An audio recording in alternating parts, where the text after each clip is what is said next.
की वीडियो एक master remedy के बारे में है जो हमारे एंशिएंट कस्टम में हमेशा से रही है।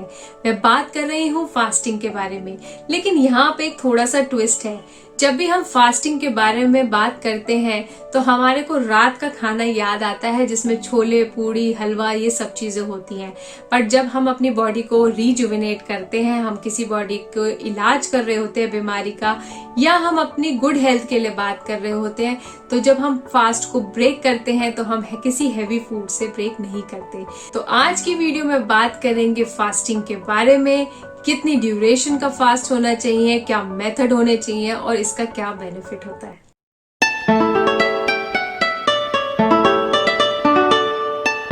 Fasting is the complete abstinence of food. खाने को कुछ टाइम के लिए अपने शरीर में ना डालना ही फास्टिंग है।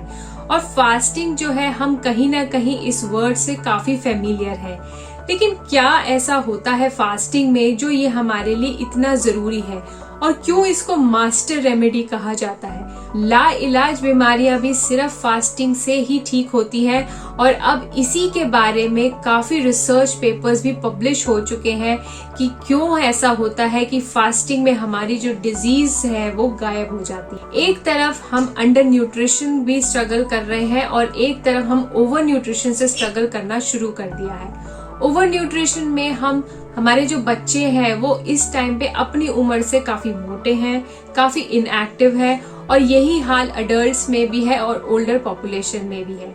ओवर न्यूट्रिशन में क्या होता है कि हमारी बॉडी में हर तरह के रिजर्व प्रेजेंट हैं, और फैट का स्पेशली।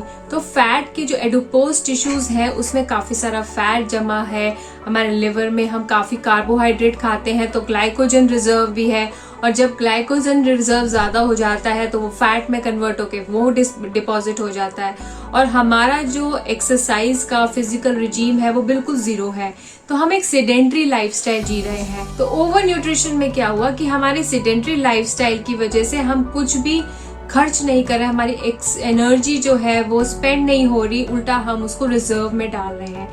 तो फास्टिंग में जो आपकी बॉडी का रिजर्व है, फूड रिजर्व है, वही आपकी बॉडी यूज करती है अपनी एनर्जी के लिए। और डिजीज हमारी बॉडी में कब आती है? जब हम उसको एक पर्टिकुलर एनवायरनमेंट देते हैं। अगर हमारी बॉडी में टॉक्सिन्स एक्यूमुलेट हो रहे हैं, और टॉक्सिन्स भी कैसे एक्यूमुलेट होते हैं, the number 1 reason is your feeding. जो आप ओवर ईटिंग करते हैं और उसके बाद वो डाइजेस्ट नहीं होता और उतना एलिमिनेट भी नहीं होता, तो वही खाना अंदर सड़ जाता है, और यहाँ से टॉक्सिन्स रिलीज होते हैं जो कई बार ब्लड के थ्रू भी किसी भी जगह पे जम जाते हैं। तो इसलिए कहते हैं कि जब आप ओवर ईटिंग करते हैं विद सेडेंट्री लाइफस्टाइल, तो फास्टिंग जो है वो बहुत ही जरूरी हो जाता है आपके लिए, क्योंकि हम नहीं चाहते कि आपका जो टॉक्सिन्स है वो इकट्ठे हों, और टॉक्सिन्स के इकट्ठे होने से डिजीज आए, और जब डिजीज आती है तो it is an alarming signal कि आपकी बॉडी का जो मेटाबॉलिज्म है, आपकी बॉडी का जो बैलेंस है वो खराब हो गया।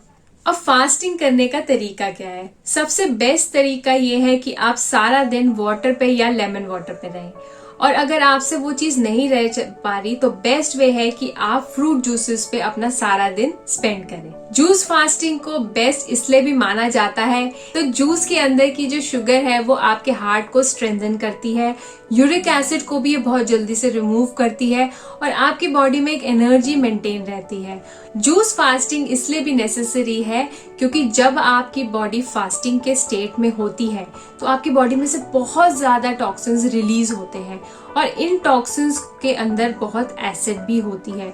तो अगर आप एल्कलाइन जूस लेंगे, ज्यादातर जूसेस एल्कलाइन इन नेचर ही होते हैं, वेजिटेबल जूस स्पेशली, तो अगर आप फ्रूट जूसेस या वेजिटेबल जूस इस टाइम पे ले रहे हैं तो ये आपकी बॉडी को एल्कलाइन भी करती है, एसिडिक कंडीशन में ये लेके नहीं आती, और आपके जो टॉक्सिन्स हैं वो बड़ी जल्दी रिमूव हो जाते हैं। और जब आप फ्रूट जूसेस और वेजिटेबल जूस लेते हैं तो आपको वो सारे माइक्रो न्यूट्रिएंट्स मिलते हैं, विटामिन, मिनरल्स, ट्रेस एलिमेंट्स और कुछ वाइटल एंजाइम्स भी मिलते हैं जो आपकी बॉडी को कंप्लीट रिजुविनेशन देते हैं। लेकिन जब हम जूसेस की बात करते हैं तो इसका मतलब कैंड और फ्रोजन जूसेस नहीं होता। इसका मतलब यही होता है कि आपने अपने आप से फ्रेश जूस निकाला है और उसको विद इन 20 to 40 मिनट्स में कंज्यूम किया है। फास्ट को अगर शुरू करना है तो सबसे इम्पोर्टेंट बात ये है, आपका जो मोशन है वो बिल्कुल क्लियर होना चाहिए।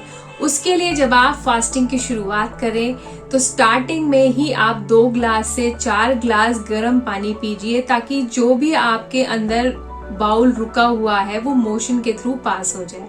तो वो एक बहुत इंपॉर्टेंट चीज है। इससे क्या होगा, आपकी गैसेस नहीं बनेंगी। कई लोगों को लगता है कि फास्ट में हमें गैस बन जाती है, तो वो जो चीज है वो इससे नहीं आएगी। अब जब आपकी बॉडी फास्टिंग स्टेट में है तो वो पूरी की पूरी एनर्जी सिर्फ एलिमिनेशन में लगाएगी, क्योंकि अभी आप खा नहीं रहे। डाइजेस्टिव सिस्टम को हमने आराम दिया हुआ है, which is very essential for gut health. ये मैंने आपको गट हेल्थ वाली वीडियो में भी बताया था।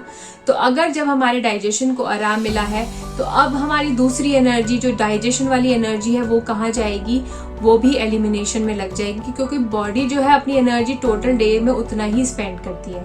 तो अभी हमने उसको एलिमिनेशन की तरफ डाइवर्ट कर दिया। और फास्टिंग में आप लोग देखेंगे कि जो हमारे मेन एलिमिनेटिंग ऑर्गन्स हैं, जैसे कि लंग्स हो गया, किडनी हो गए और स्किन हो गए, इन तीनों में इतने ज्यादा टॉक्सिन्स रिलीज होते हैं कि आपके मुंह से और सांस में स्मेल आनी शुरू होती है, आपके पसीने में स्मेल आती है, आपके यूरिन में स्मेल आती है। इसका मतलब है कि आपकी बॉडी इतना ज्यादा टॉक्सिन्स जो है वो एक फास्टिंग में रिलीज करती है, जो किसी भी दवाई से आप नहीं कर सकते। तो यही एक इंडिकेशन है कि जितने भी आपके ऑर्गन्स जो आपके टॉक्सिन्स को एलिमिनेट करते हैं वो काम पे लग चुके हैं। तो ऐसे में फिजिकल रेस्ट बहुत जरूरी है। फास्टिंग जब भी आप कर रहे हैं तो यू मेक श्योर कि आप फिजिकल एनर्जी को ज्यादा ना यूज करें, आप थोड़ा रेस्टिंग स्टेट में रहें। आपका मेंटल और फिजिकल रेस्ट उस दिन बहुत ज्यादा जरूरी है। फास्टिंग की ड्यूरेशन क्या होनी चाहिए? फास्टिंग की ड्यूरेशन डिपेंड करती है कि आप किस डिजीज का ट्रीटमेंट कर रहे हैं। अगर आपकी डिजीज जो है वो काफी सीवियर है, काफी क्रोनिक है, तो हम उसमें फास्टिंग के पीरियड्स बढ़ा देते हैं। और अगर आप अपनी बॉडी को गुड हेल्थ के लिए रिजुविनेट करने के लिए फास्ट कर रहे हैं तो आप इसको thrice a week to once a week कर सकते हैं। लेकिन इसमें सबसे इम्पोर्टेंट बात यह है, डायबिटीज के पेशेंट या ट्यूबरक्लोसिस के पेशेंट फास्टिंग की तरफ ना जाए। इसका सबसे बड़ा बेनिफिट उन लोगों के लिए है जिनको क्रोनिक डिजीज है, जिनको ऐसी डिजीज है जो लाइलाज है, जिनसे वो बड़े परेशान हैं। अगर ऐसे लोग लॉन्ग टर्म फास्ट करते हैं, इन एक्सपर्ट गाइडेंस, यहाँ पे मैं बहुत ज्यादा स्ट्रेस देके ये बात बोल रही हूँ कि आप अपने आप से फास्ट ना करें जब तक आप अपनी रिपोर्ट्स, अपनी डिजीज के बारे में सारी डिटेल एक एक्सपर्ट को या अपने फिजिशियन को या किसी नेचुरोपैथ को ना दिखा दें, तब तक आप फास्ट के ऊपर ना जाएं। और उसके बाद आपको जो ड्यूरेशन पता चल गई कि मुझे 3 दिन का फास्ट रखना है, 5 दिन का फास्ट रखना है या 15 दिन का रखना है या उससे भी आगे एक्सीड करना है, तो उसमें ये चीज घबराने की जरूरत नहीं है कि मेरे वाइटल ऑर्गन्स जैसे कि हार्ट, लंग, किडनी, इनको अफेक्ट होगा। इनको अफेक्ट करने से पहले बॉडी आपके शरीर के अंदर जितने भी डिजीज्ड सेल्स हैं, डेड सेल्स हैं, डैमेज सेल्स हैं, उनको कंज्यूम करेगी। ऑटोलाइसिस बोलते हैं, और इस टाइम पे पूरे वर्ल्ड में ऑटोलाइसिस पे रिसर्च चल रही है और ऐसे कितने रिसर्च पेपर पब्लिश हो चुके हैं जिसमें ये क्लियरली बताया है कि फास्टिंग में जब ऑटोलाइसिस ट्रिगर होती है तो हमारी बॉडी जो है वो रिजुविनेट होती है, डिजीज फ्री होती है, and this is the best method to treat any disease. और जब आप फास्टिंग करेंगे और उसके अगले दिन खाना खाएंगे, तब आप देखेंगे कि आपकी जो बॉडी की एफिशिएंसी है डाइजेस्ट करने की, वो कितनी ज्यादा बढ़ गई है। आपको इतनी जल्दी एसिडिटी, ब्लोटिंग, ये जितनी भी प्रॉब्लम, गट प्रॉब्लम है, वो स्पेशली तो एक ही दिन में खत्म हो जाती है। तो फास्टिंग का इतना बेनिफिट है आपकी बॉडी में।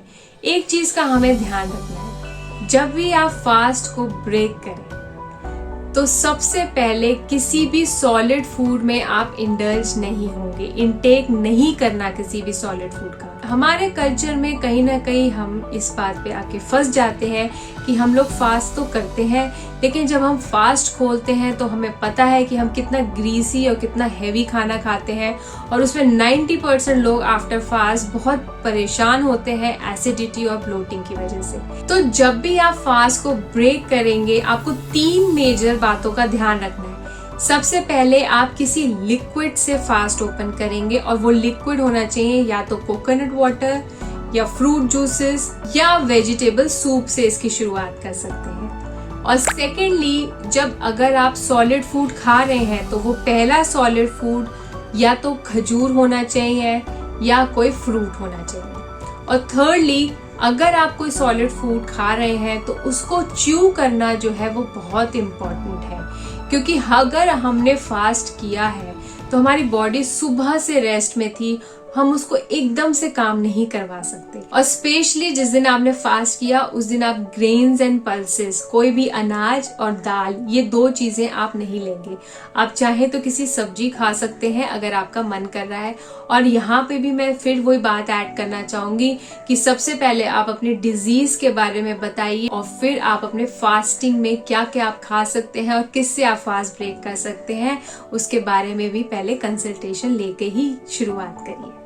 लेकिन जनरल लोग जो अपनी गुड हेल्थ के लिए, अपने लाइफस्टाइल को ठीक करने के लिए, and this is basically for the working people, जिनको टाइम नहीं मिलता, इनकी मीटिंग्स बाहर होती हैं, खाना बाहर होता है, उनके लिए fast once in a week very important है। और उस फास्ट को अगर आपको ओपन करना है तो आप फ्रूट से ही ओपन करेंगे। आप एक सब्जी ले सकते हैं, that's it, no grains, no pulses. और उसके बाद आप अपने फास्ट को अगले दिन आप जो है खाने की शुरुआत कर सकते हैं।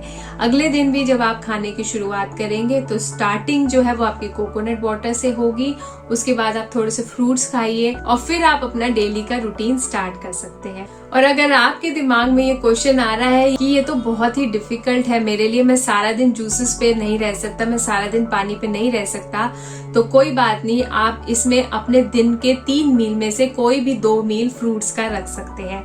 आप ग्रेजुअली स्टार्ट करिए, आप फ्रूट से स्टार्ट करिए, फिर जब आपको फ्रूट्स की सही से आदत लग जाए उसके बाद आप जूसेस से स्टार्ट करिए, फिर आप जूसेस की आदत लग जाए तो फिर आप उसमें लेमन वाटर पे रह के देखिए। तो कोई भी 3 तरह के जो फास्ट हैं, चाहे फ्रूट्स पे रखें, चाहे जूसेस पे रखें, चाहे लेमन वाटर पे रखें, ये आपके लिए काफी बेनिफिशियल होने वाला है। तो do consider my point, fasting अपनी लाइफ में जरूर अपनाइए। और अगर आप वर्किंग है तो स्पेशली अपनाइए। आपके पास अगर टाइम नहीं है खाना बनाने का, डाइट को फॉलो करने का, तो एटलीस्ट फास्टिंग को अपना के देखिए। आपको 3 महीने फास्ट रख के देखना है। आज आप अपनी डायरी में नोट करिए कि आपको क्या क्या प्रॉब्लम है। आपने मंथ में 4 फास्ट रखने हैं वंस इन अ वीक, और 3 महीने बाद जब आपके 12 फास्ट हो जाएंगे तब आप अपनी डायरी में लिख देखिए कि मेरे को क्या प्रॉब्लम थी और क्या चली गई। ये गारंटेड है, ये रिसर्च हो चुकी है, और ऐसे हजारों लोग हैं जो अपनी बीमारियां सिर्फ फास्टिंग से ठीक कर चुके हैं। तो अपने अंदर भी चेंज लाइए, लाइफस्टाइल को चेंज करिए और बीमारियों को दूर भगाइए। तो अगर आपके पास फास्टिंग के बारे में अभी भी कोई क्वेश्चन बचे हैं तो do right me in the comment box, मैं वहां पे आपको आंसर करूंगी। And I will see you next Sunday.